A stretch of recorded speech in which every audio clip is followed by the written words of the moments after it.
কাঁচা কাঁঠাল চমৎকার একটি খাবার, তাই না? চলুন আজকে আপনাদের সঙ্গে কাঁচা কাঁঠালের একটি নিরামিষ তরকারির রেসিপি শেয়ার করছি। তো প্রথমে দেখতে পাচ্ছেন আমি কাঁচা কাঁঠাল খুব ভালো করে কেটে ধুয়ে নিয়েছি এবং এখানে হল্যান্ডের আলু ছিল, সেটা ছোট ছোট কিউব করে কেটে নিয়েছিলাম। তো প্রথমে আমি কড়াইতে সয়াবিন তেল দিয়ে এখানে আলুগুলো হলুদ এবং লবণ দিয়ে একটু লালচে করে সুন্দরভাবে ভেজে নিচ্ছি। আর কাঁচা কাঁঠালটা কাটা একটা খুব গুরুত্বপূর্ণ বিষয়। আসলে কাঁচা কাঁঠালের কাটার প্রসেসটা মানে আমরা যদি ঠিকঠাক করে না করতে পারি সেক্ষেত্রে কিন্তু কাঁঠালটা অনেক শক্ত হয়ে যায়, খেতে খারাপ লাগে। তো আমি যেভাবে আপনাদেরকে প্রথমেই দেখিয়েছি আপনারা চাইলে এইভাবেই কেটে নিতে পারেন, তাতে কিন্তু আপনাদের তরকারিটা অনেক বেশি ভালো হবে, সফট হবে।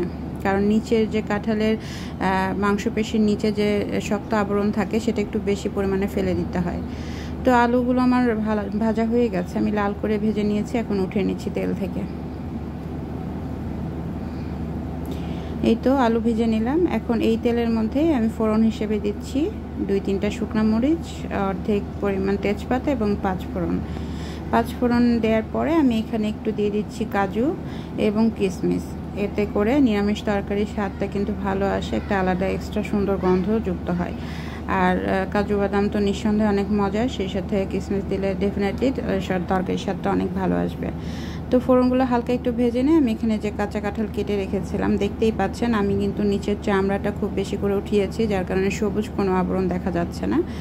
তো এখন আমি এই কাঁঠালটা ভালোভাবে এখানে একটু পরিমাণ মতো দিয়ে দিব লবণ এবং হলুদ, সেটা দিয়ে ভালো করে আমি ভেজে নেব কাঁঠালটা। আর কাঁঠালটা আমি যত সুন্দর করে ভেজে নেব তত কিন্তু বেশি সফট হবে রান্নার পরে, আর সেই কাঁঠালটা কিন্তু খেতে যথেষ্ট পরিমাণের মজার হয়।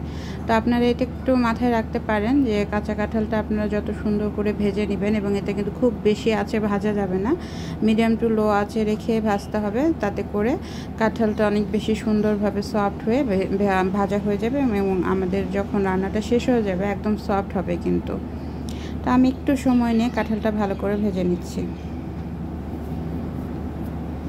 ভাজা হয়ে গেছে, আমি এখানে দিয়ে দিচ্ছি আদা বাটাটা দিয়ে আমি ভালোভাবে আর একটু তেলের মধ্যে সুন্দর করে নাড়াচাড়া করে নিচ্ছি। এখন আমি এখানে দিয়ে দিচ্ছি শুকনা মরিচের গুঁড়া, এটা আমি 2 চামচের মতো দিয়েছি, আর সাথে দিচ্ছি 1 চা চামচের মতো জিরা গুঁড়া। এখন এই সব মশলা আমি একটু ভালো করে কষিয়ে নিব। তো একটু সামান্য ভেজে নিয়ে আমি এখানে সামান্য জল অ্যাড করে দিচ্ছি।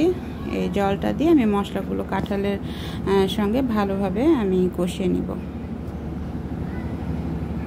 আমার আসলে কাঁচা কাঁঠালের তরকারি এত পছন্দ, এত বেশি ভালো লাগে, এখন এই রেসিপিটা এডিট করতে গিয়েও মনে হচ্ছিল যে থাকলে সুন্দর করে একটু ভাত খাওয়া যেত। আমার আসলে মাছ মাংস থেকেও কাঁচা কাঁঠালের তরকারি অনেক অনেক বেশি প্রিয়। তো এখানে আমি মোটামুটি ভালোভাবেই কষিয়ে নিয়েছি। এখানে দিয়ে দিলাম 3টা কাঁচামরিচ, আর আরেকটু সময় নিয়ে আমি কষিয়ে নিব। তারপর এখানে আমি ঝোলের জন্য অ্যাড করে দিব হচ্ছে পানি, যদিও আমি খুব বেশি ঝোল রাখবো না, এটা গা মাখা তরকারি হবে। তো আমি পরিমাণ মতো পানি দিয়ে দিলাম।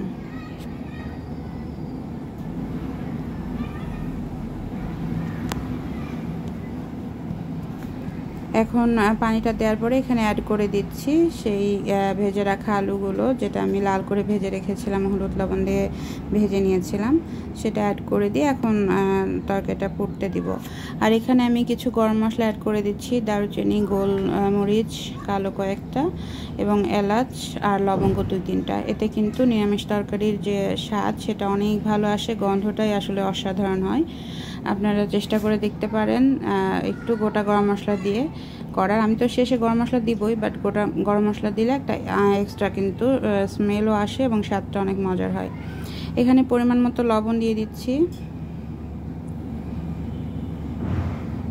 যেহেতু ভাজার সময় লবণ দিয়েছিলাম, সো অল্প পরিমাণ লবণ যেটা দরকার ছিল প্রয়োজনীয় আমি পরিমাণ মতো দিয়ে দিয়েছি।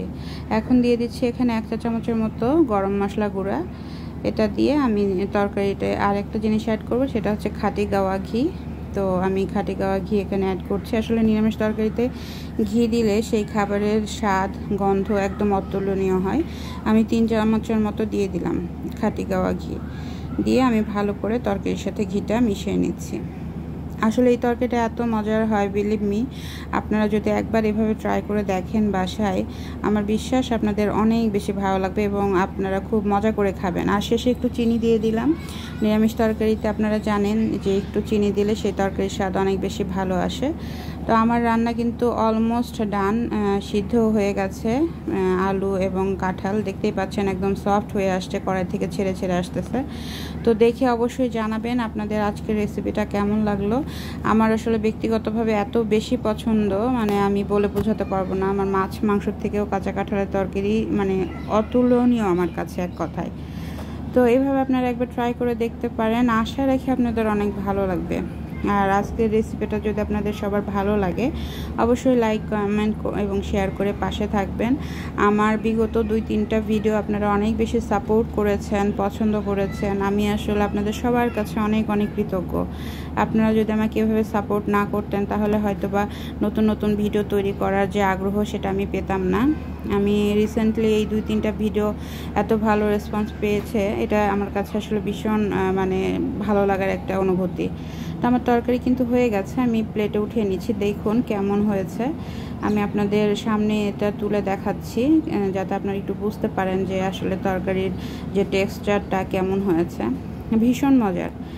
তো আশা রাখি আজকের রেসিপিটা আপনাদের অবশ্যই অবশ্যই ভালো লাগবে। ভালো লাগলে অবশ্যই লাইক এবং একটি কমেন্ট করে পাশে থাকবেন।